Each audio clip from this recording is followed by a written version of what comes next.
Aristotle was a Greek philosopher and polymath during the classical period in ancient Greece.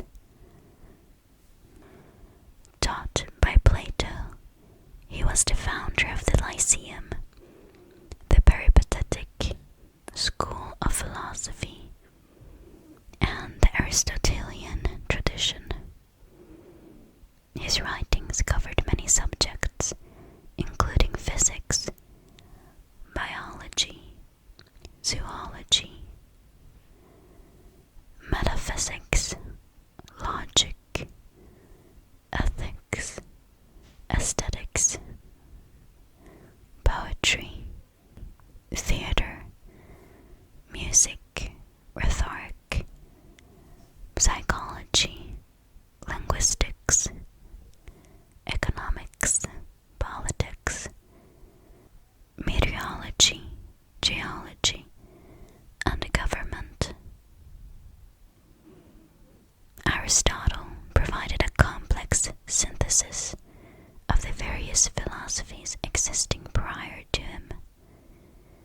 It was above all from his teachings that the West inherited its intellectual lexicon, as well as problems and methods of inquiry.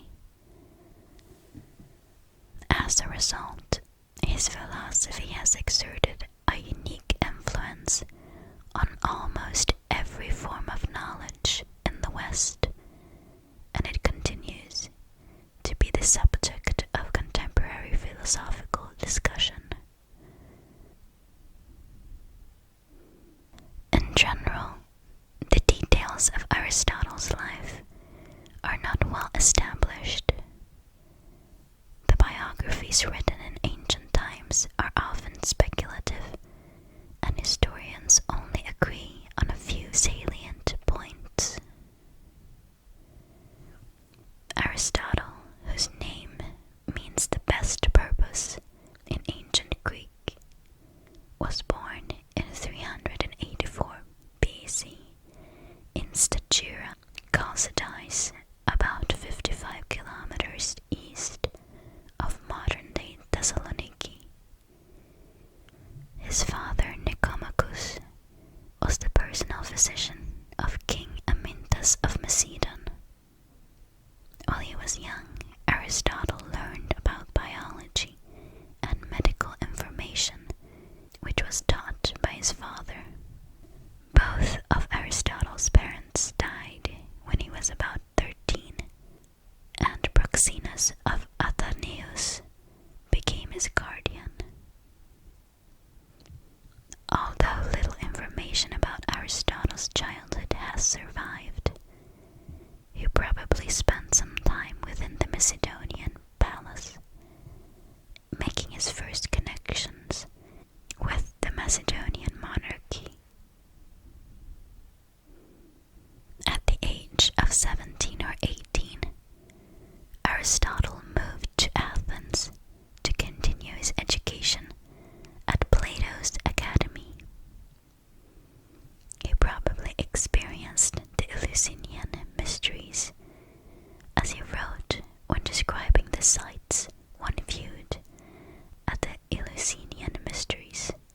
To experience is to learn. Aristotle remained in Athens for nearly 20 years before leaving in 348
Hermias, either Hermias' adopted daughter or niece.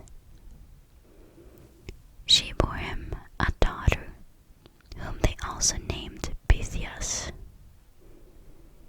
In 343 BC, Aristotle was invited by Philip II of Macedon to become the tutor to his son Alexander.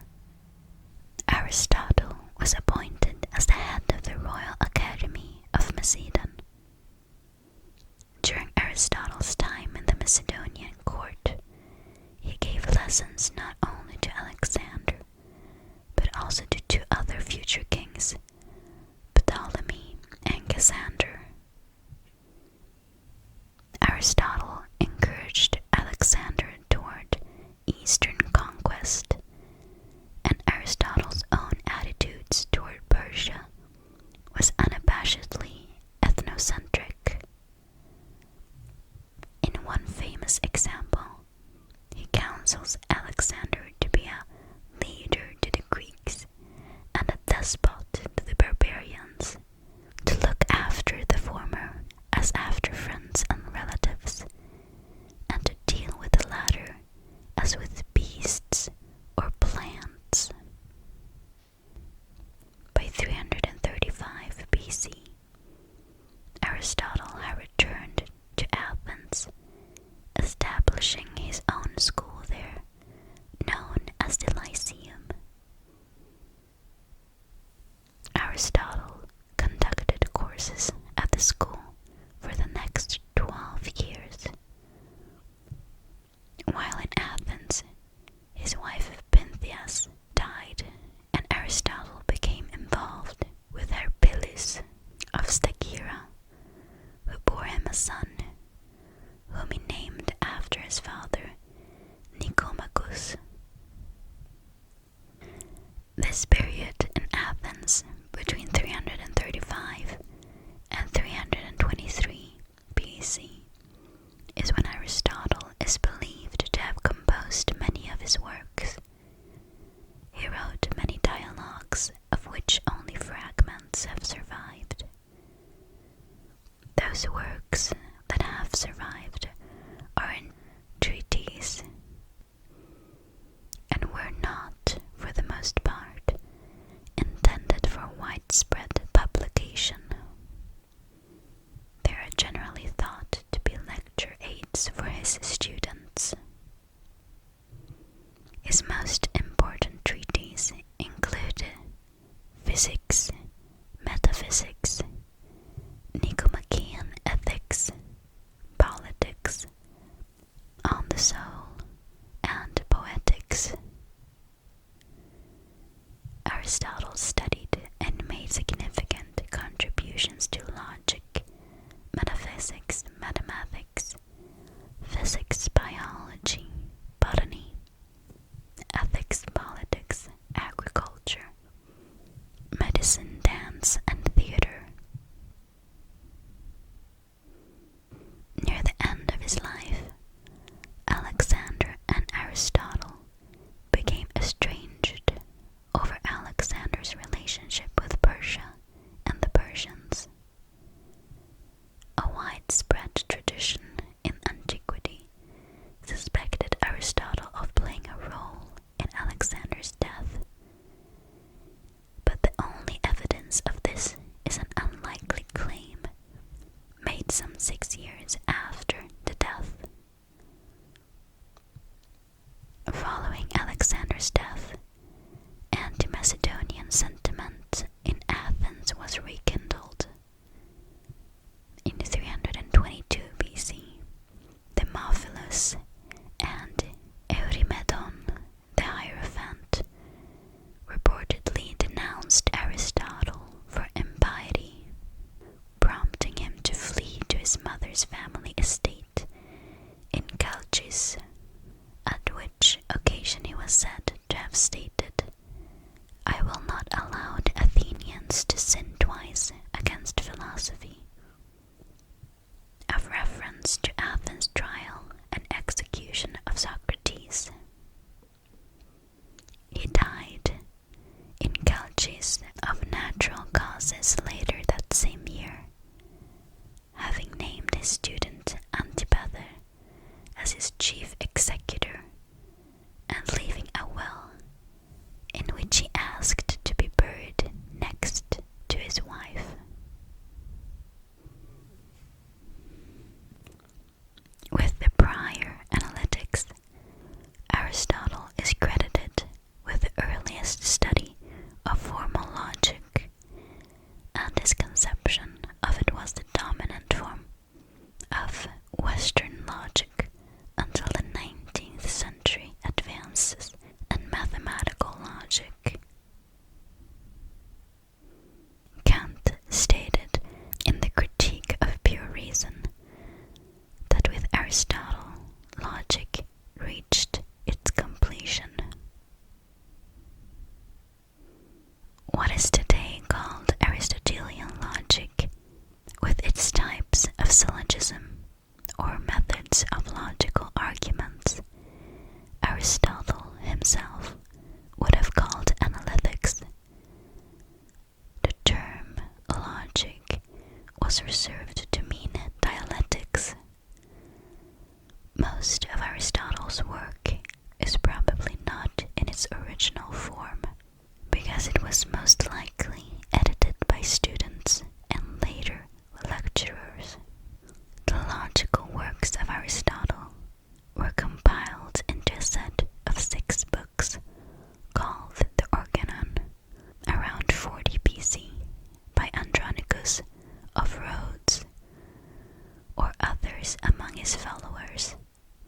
The books are Categories, On Interpretation, Prior Analytics, Posterior Analytics, Topics, and Unsophistical Refutations. The order of the books is not certain, but this list was derived from analysis of Aristotle's writings. It goes from the basics, the analysis of simple terms in the categories, the analysis of propositions and their elementary relations, and on interpretation, to the study of more complex forms, namely syllogisms, and the analytics and dialectics in the topics and sophistical refutations.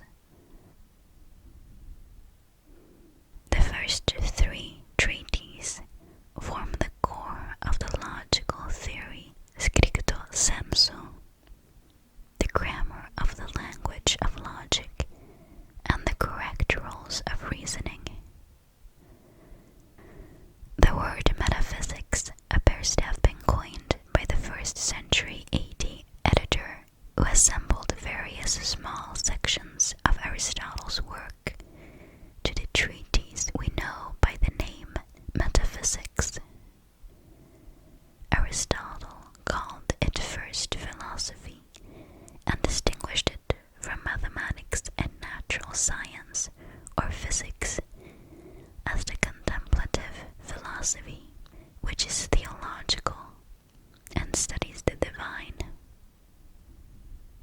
He wrote in his Metaphysics, if there were no other independent things besides the composite natural ones, the study of nature would be the primary kind of knowledge. But if there is some motionless independent thing, the knowledge of this precedes it,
as for Plato, the universal is a separately existing form, with actual things imitate. For Aristotle, form is still what phenomena are based on, but it is insatiated in a particular substance. Plato argued that all things have a universal form, which could be either a property or a relation to other things. When one looks at an apple, for example, one sees an apple, and one can also analyze a form of an apple. In this distinction, there is a particular apple and a universal form of an apple. Moreover, one can place an apple next to a book, so that one can speak of both the book and the apple as being next to each other. Plato argued that there are some universal forms that are not a part of particular things. For example, it is possible that there is no particular good in existence, but good is still a proper universal form. Aristotle disagreed with Plato on this point, arguing that all universals are insatiated at some period of time, and that there are no universals that are unattached to existing things. In addition, Aristotle disagreed with Plato about the location of universals. Where Plato spoke of the world of forms, a place where all universal forms subsist, Aristotle maintained that universals exist within each thing on which each universal is predicated. So, according to Aristotle, the form of an apple exists within each apple, rather than in the world of the forms.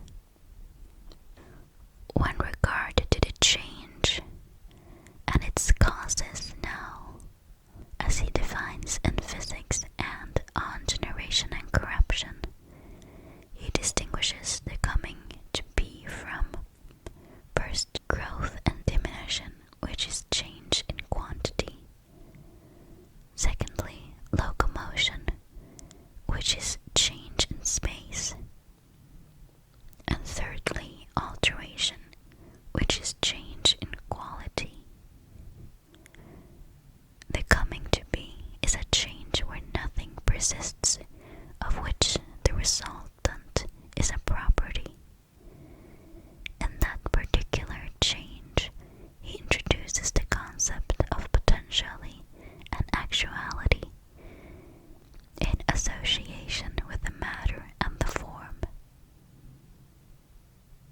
Referring to potentiality, this is what a thing is capable of doing or being acted upon if the conditions are right and it is not prevented by something else. For example, the seed of a plant in the soil is potentially a plant, and if it is not prevented by something, it will become a plant. Potentially, beings can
the sake of this that the potentiality is acquired.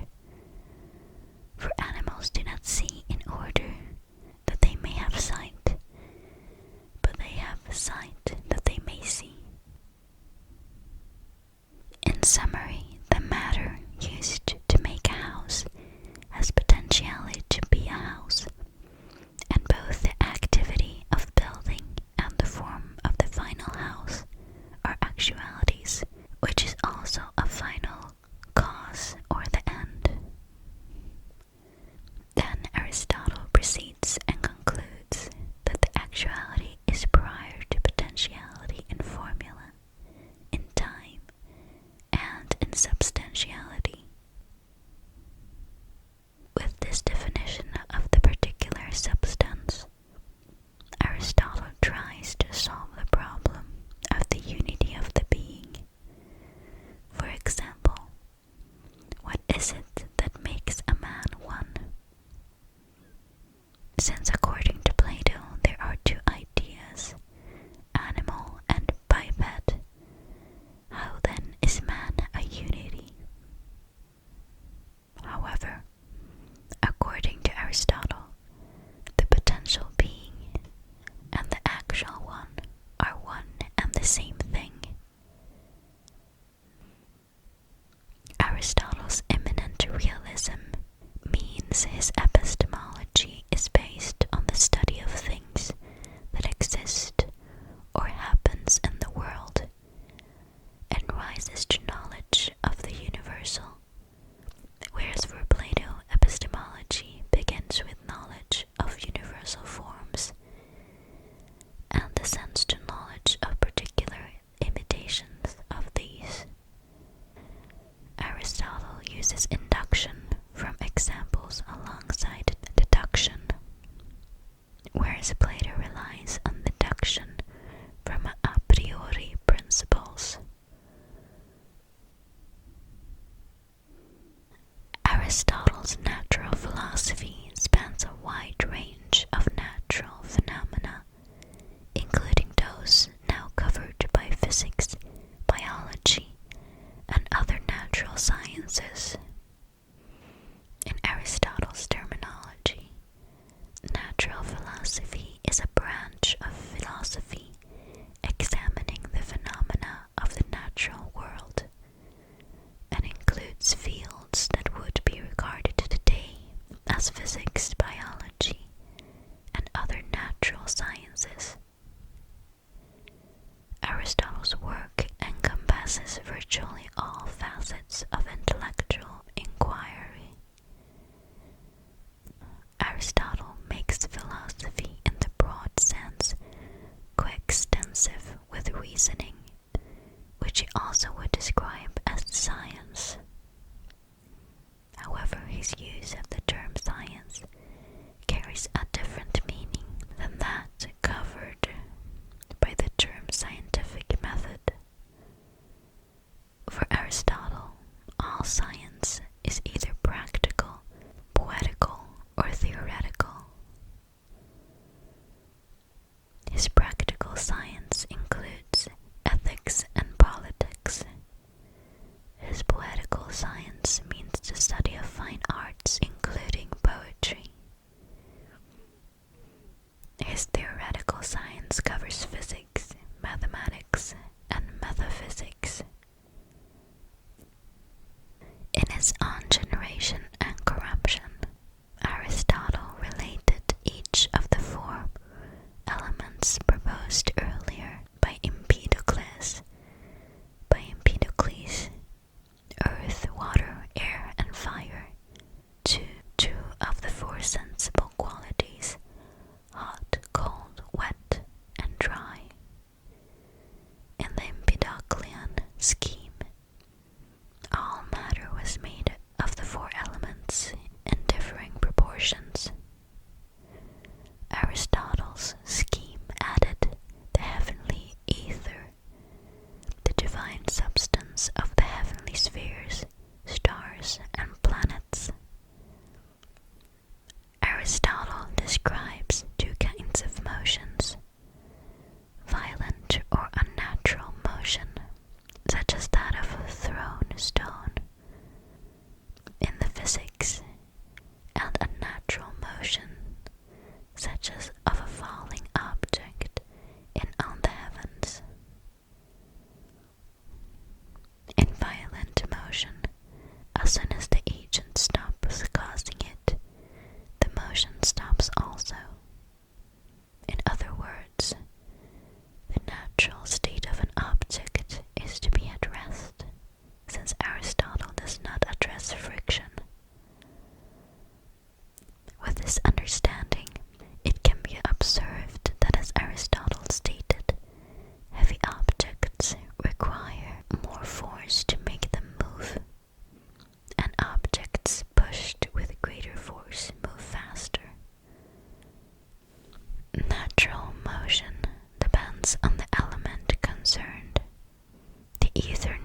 necessity.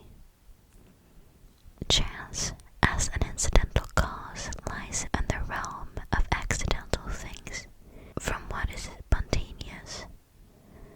There is also more a specific kind of chance, which Aristotle names luck, that only applies to people's moral choices. In astronomy, Aristotle refuted Democritus' claim that the Milky Way was made up of those stars which are shaded by the Earth from the sun's rays, pointing out correctly that if the size of the sun is greater than that of the Earth, and the distance of the stars from the Earth many times greater than that of the sun, then the sun shines on all the stars, and the Earth screens none of them. Aristotle was one of the first people to record any geological observations. He stated that geological change was too slow to be observed in one person's lifetime. The geologist Charles Lyell noted that Aristotle described such change, including lakes that had dried up and deserts that had been watered by rivers, giving as examples the growth of the Nile Delta since the time of Homer, and the upheaving of one of the Aeolian Islands previous to a volcanic eruption. Aristotle also made many observations about the hydrologic cycle and meteorology. For example, he made some of the earliest observations about desalination. He observed early and correctly that when salt water is heated, fresh water evaporates, and that the oceans are then replenished by the cycle of rainfall and river runoff. Aristotle was the first person to study biology systematically, and biology forms a large part of his writings. He spends 2 years observing and describing the zoology of Lesbos and the surrounding seas, including in particular the Pura Lagoon in the center of Lesbos. His data in history of animals, generation of animals, movement of animals, and parts of animals are assembled from his own observations, statements given by people with specialized knowledge, such as beekeepers and fishermen, and less accurate accounts provided by travelers from overseas. His apparent emphasis on animals rather than plants is a historical accident. His works on botany have been lost, but 2 books on plants by his pupil Theophrastus have survived. Aristotle reports on the sea life visible from observation on Lesbos and the catches of fishermen. He describes the catfish, electric ray, and frogfish in detail, as well as cephalopods such as the octopus and paper nautilus. His description of the hectocotyle arm of cephalopods used in sexual reproduction was widely disbelieved until the 19th century. He gives accurate description of the 4-chambered forestomachs of ruminants and of the ovoviparous embryological development of the hound shark. He notes that an animal's structure is well matched to function. So among birds, the heron, which lives in marshes with soft mud and lives by catching fish, has a long neck and long legs and a sharp spear-like beak.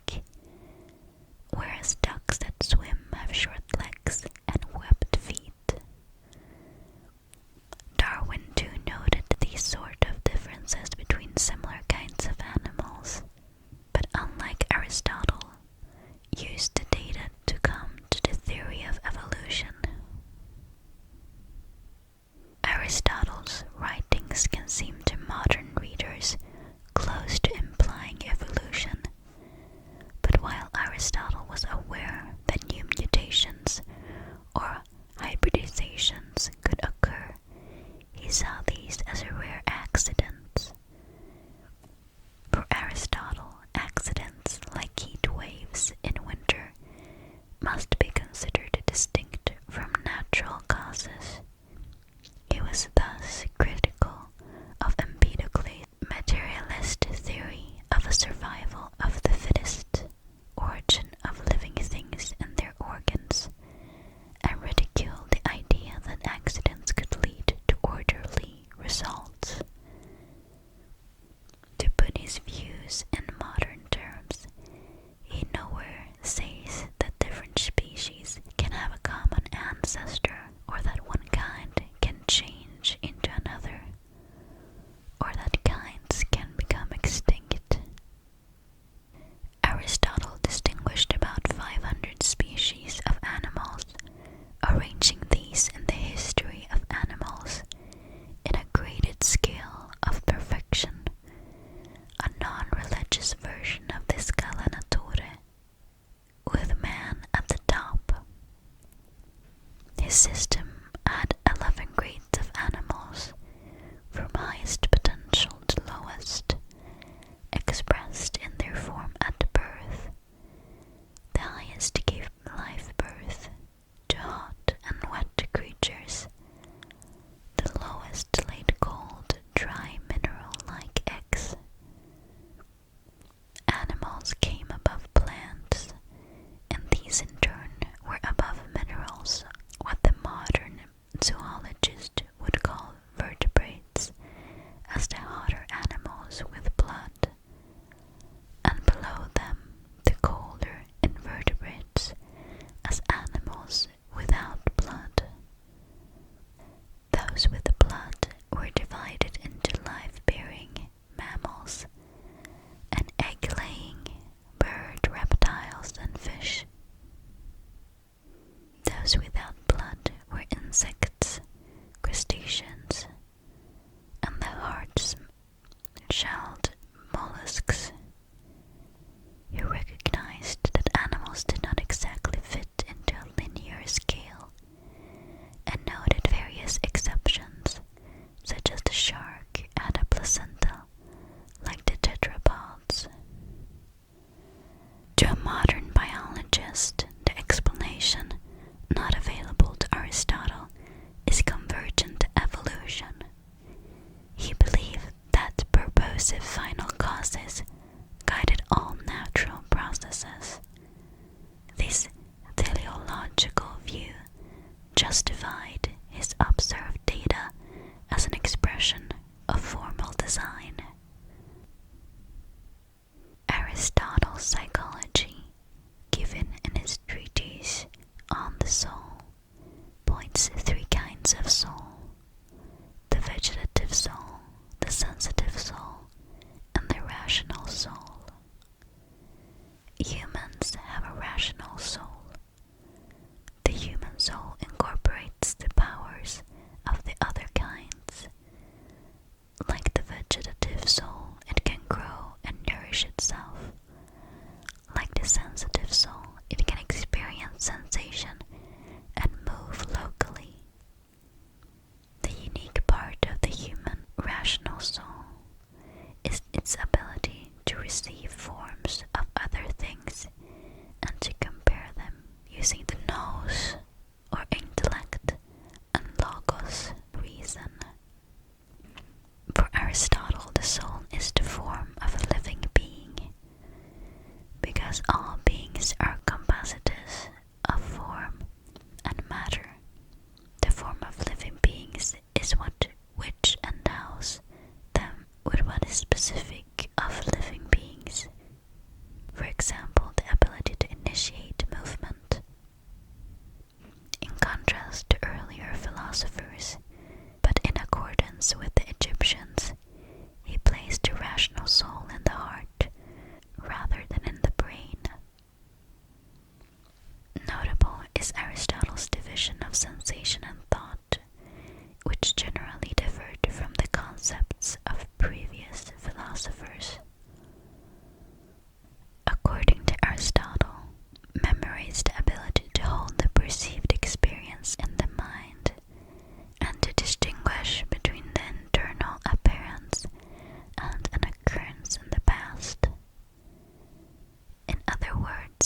all the impressions at once. These changes are the same as those involved in the operations of sensation, Aristotelian common sense and thinking. Aristotle uses the term memory for the actual retaining of an experience in the impression that can develop from sensation, and for the intellectual anxiety that comes with the impression, because it is formed at the particular time and processing specific contents. Memory is of the past, prediction is of the future, and sensation is of the present. Retrieval of impressions cannot be performed suddenly. A transitional channel is needed and located in past experiences, both for previous experience and present experience. Aristotle considered ethics to be a practical rather than theoretical study. For example, one aimed at becoming good and doing good rather than knowing for its own sake. He wrote several treatises on ethics, including most notably the Nicomachean Ethics. Aristotle thought that virtue has to do with the proper function of a thing. An eye is only a good eye in so much as it can see, because the proper function of an eye is sight. Aristotle reasoned that humans must have a function specific to humans, and that this function must be an activity of the psyche or soul in accordance with reason, logos. Aristotle identified such an optimum activity of the soul as the aim of all human deliberate action, eudaimonia, generally translated as happiness, or sometimes well-being.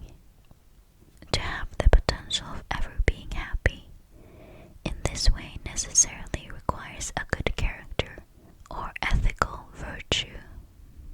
Aristotle thought that to achieve a virtuous and potentially happy character requires first a stage of having the fortune to be habituated not deliberately, but by teachers, and experience leading to a later stage in which one consciously chooses to do the best things. When the best people come to live life this way, their practical wisdom and their intellect can develop with each other towards the highest possible human virtue, the wisdom of an unaccomplished theoretical or speculative thinker, or in other words, a philosopher. In addition to his works on ethics, which addressed the individual, Aristotle addressed the city in his work titled Politics. Aristotle considered the city to be a natural community. Moreover, he considered the city to be prior in importance to the family, which in turn is prior to the individual. He famously stated that man is by nature a political animal, and argued that humanity's defining factor among others in the animal kingdom is its rationality. Aristotle conceived of politics as being like an organism rather than like a machine, and as a collection of parts, none of which can exist without the others. Aristotle's conception of the city is organic, and he is considered one of the first to conceive of the city in this manner. The common modern understanding of a political community as a modern state is quite different from Aristotle's understanding. Although he was aware of the existence and potential of large empires, the natural community, according to Aristotle, was the city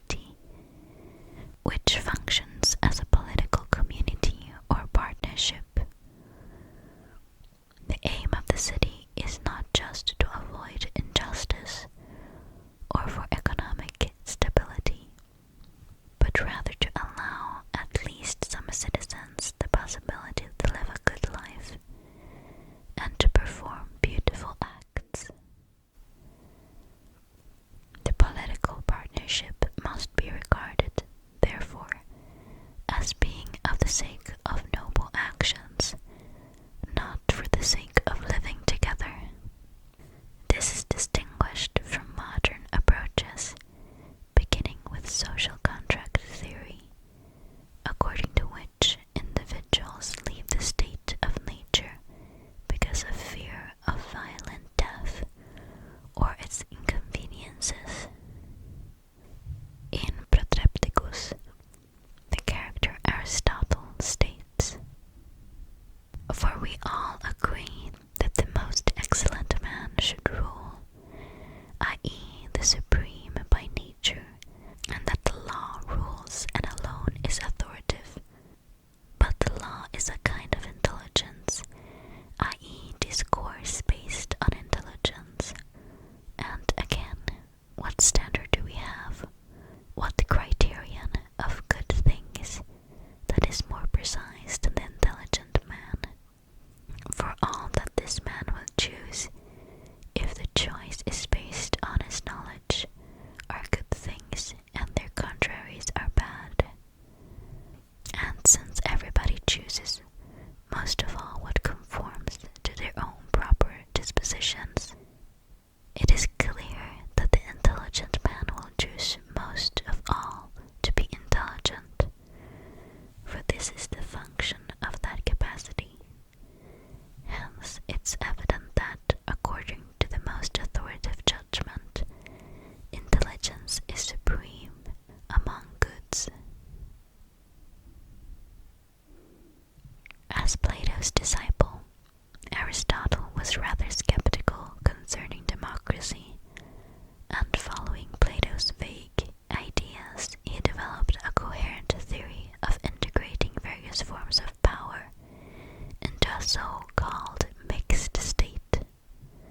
It is constitutional to take from oligarchy that offices are to be elected, and from democracy that it is not to be on a property qualification.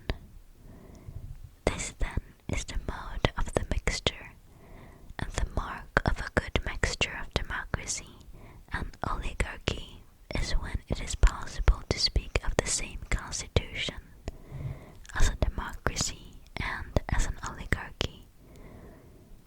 To illustrate this approach, Aristotle proposed a first of its kind mathematical model of voting, albeit textually described, where the democratic principle of one voter, one vote is combined with the oligarchic merit-weighted voting. Aristotle made substantial contributions to economic thought, especially to thought in the Middle Ages.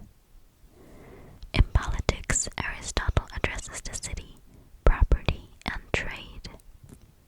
His response to criticism of private property anticipated later proponents of private property among philosophers and economists, as it is related to the overall utility of social arrangements.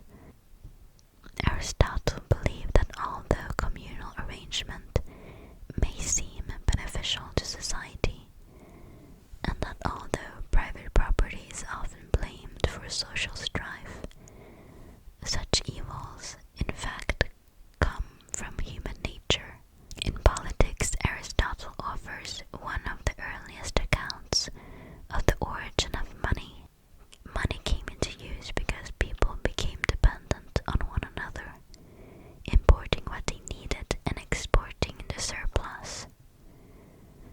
For the sake of convenience, people then agreed to deal in something that is intrinsically useful and easily applicable, such as iron or silver. Aristotle's discussions on retail and interest was a major influence on economic thought in the Middle Ages. He had a low opinion of retail, believing that contrary to using money to procure things one needs in managing the household, retail trade seeks to make a profit.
Aristotle's rhetoric proposes that a speaker can use three basic kinds of appeals to persuade his audience: ethos, an appeal to the speaker's character; pathos, an appeal to the audience's emotions; and logos, an appeal to the logical reasoning.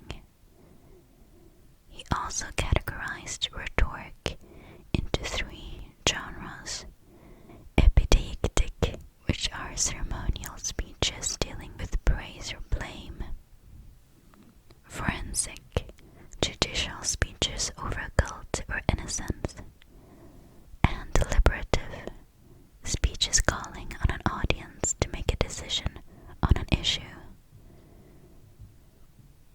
Aristotle also outlines two kinds of rhetorical proofs: enthymeme, or proof by syllogism, and paradeigma, or proof by example. Aristotle writes in his Poetics that epic poetry, tragedy, comedy, painting, sculpture, music, and dance are all fundamentally acts of mimesis, or imitation, each varying in imitation by medium, object, and manner. He applies the term mimesis both as a property of a work of art, but also as the product of the artist's intention, and contends that the audience realization of the mimesis is vital to understanding the work itself.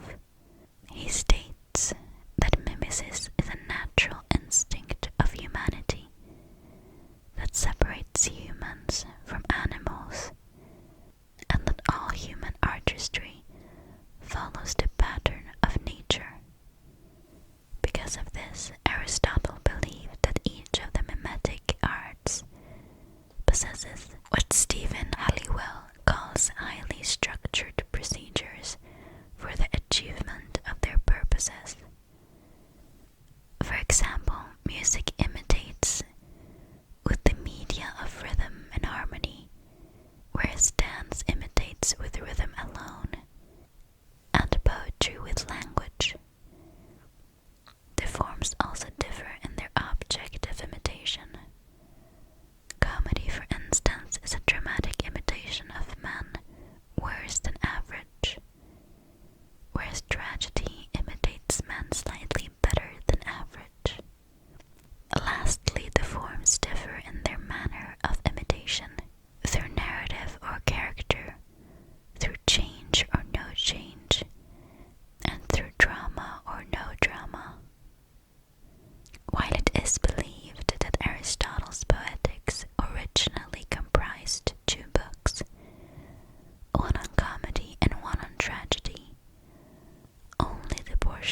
systematic collector of riddles, folklore, and proverbs. He and his school had a special interest in the riddles of the Delphi oracle and studied the fables of Aesop. More than 2,300 years after his death, Aristotle remains one of the most influential people who ever lived. He contributed to almost every field of human knowledge then in existence, and he was the founder of many new fields. According to the philosopher Brian Magee, it is doubtful whether any human being has ever known as much as he did. Among countless other achievements, Aristotle was the founder of formal logic, pioneered the study of zoology, and left every future scientist and philosopher in his debt through his contributions to the scientific method. Taneli Kukkonen, writing in the classical tradition, observes that his achievement in founding two sciences is unmatched, and his reach in influencing every branch of intellectual enterprise, including Western ethical and political theory, theology, rhetoric, and literary analysis, is equally long. As a result, Kukkonen argues any analysis of reality today will almost certainly carry Aristotelian overtones, evidence of an exceptionally forceful mind. The immediate influence of Aristotle's work was felt as the Lyceum grew into the peripatetic school. Aristotle's notable students included Aristoxenus, Dicearchus, Demetrius of Velerum, Eudemos of Rhodes, Harpalus, Hephaestion, Mnaso of Phocis, Nicomachus, and Theophrastus. Aristotle's influence over Alexander the Great is seen in the latter's bringing with him on his expedition a host of zoologists, botanists, and researchers.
Avicenna and Alpharabius, who wrote on Aristotle in great depth, also influenced Thomas Aquinas and other Western Christian scholastic philosophers. Alkindus greatly admired Aristotle's philosophy, and Averroes spoke of Aristotle as the exemplar for all future philosophers. Medieval Muslim scholars regularly described Aristotle as the first teacher. The title teacher was first given to Aristotle by Muslim scholars and was later used by Western philosophers who were influenced by the tradition of Islamic philosophy. With the loss of the study of ancient Greek in the early medieval Latin West, Aristotle was practically unknown there from the 7th century to circa the 12th century, except through the Latin translation of the Organon made by Boethius. In the 12th and 13th century, interest in Aristotle revived, and the Latin Christians had translations made, both from Arabic translations, such as those by Gerard of Cremona, and from the original Greek, such as those by James of Venice and William of Moerbeke. After the scholastic, Thomas Aquinas wrote his Summa Theologica, working from Moerbek's translation and calling Aristotle the philosopher. The demand for Aristotle's writings grew, and the Greek manuscripts returned to the West, stimulating a revival of Aristotelianism in Europe that continued into the Renaissance. These thinkers blended Aristotelian philosophy with Christianity, bringing the thought of ancient Greek into the Middle Ages. Scholars such as Boethius, Peter Abelard, and John Buridan worked on Aristotelian logic. Moses Maimonides, considered to be the foremost intellectual figure of medieval Judaism, adopted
Aristotle.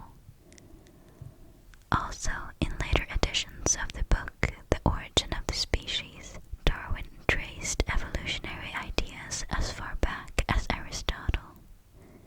The text he cites is a summary by Aristotle of the ideas of the earlier Greek philosopher Empedocles. James Joyce's favorite philosopher was Aristotle, whom he considered to be the greatest thinker of all time. Samuel Taylor Coleridge said, "Everybody is born either a Platonist or an Aristotelian." During the 20th century, Aristotle's work was widely criticized. The philosopher Bertrand Russell argued that almost every serious intellectual advance has had to begin with an attack on some Aristotelian doctrine. Russell called Aristotle's ethics repulsive and labeled his logic as definitely antiquated as Ptolemaic astronomy. Russell stated that these errors made it difficult to do historical justice to Aristotle, until one remembered what an advance he made upon all of his predecessors.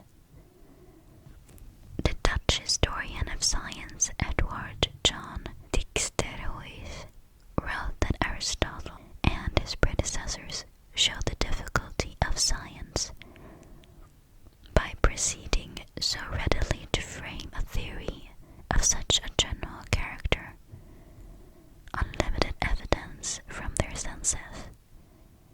In 1985, the biologist Peter Medawar could still state in pure 17th century tones that Aristotle had assembled a strange and, generally speaking, rather tiresome farrago of hearsay, imperfect observation, wishful thinking, and credulity amounting to downright gullibility. Hobbes rejected one of the most famous theses of Aristotle's politics, namely that human beings are naturally suited to life in polis, and do not fully realize their nature until they exercise their role of citizens